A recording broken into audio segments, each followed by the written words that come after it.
दर्शन करा दो दिलदारी बोलमुआ हो। देवी मैया के दर्शन करा दो दिलदारी बोलमुआ हो। आ गइल नवरात्र हो, आ गइल नवरात्र हमरो लागल बा मनवा हो। मोतिहारी के मेला घुमा दो दिलदारी बोलमुआ हो।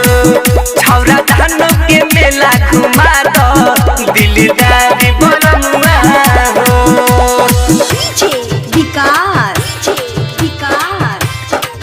मोतिहारी के मेला सीतामढ़ी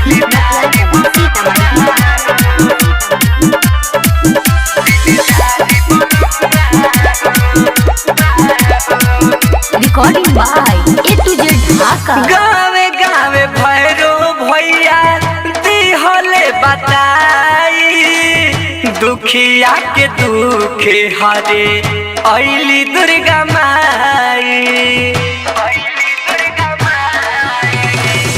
गावे गावे भैरो भैया दिहले बताई दुखिया के दुखे हरे अइली दुर्गा माई। मैया के दर्शन करेला ये सैया तरसे नया नवा हो।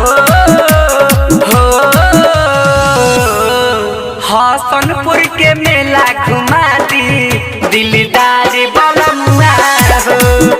अस्थानी के मेला घुमा दी दिलदारी बोलमुआ हो।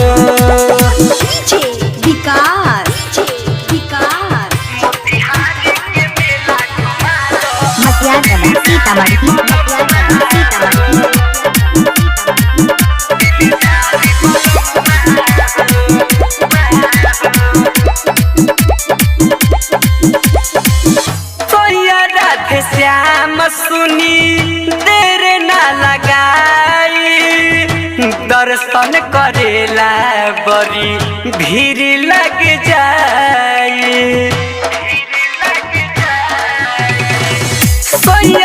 श्याम सुनी देर ना लगाई दर्शन करेला देखी भीड़ लग जाई। अमन सिकावा मिठू मुस्कान सब गावे भजनिया हो। तेलहारा के मेला घुमा दी दिलदारी बोलमुआ हो।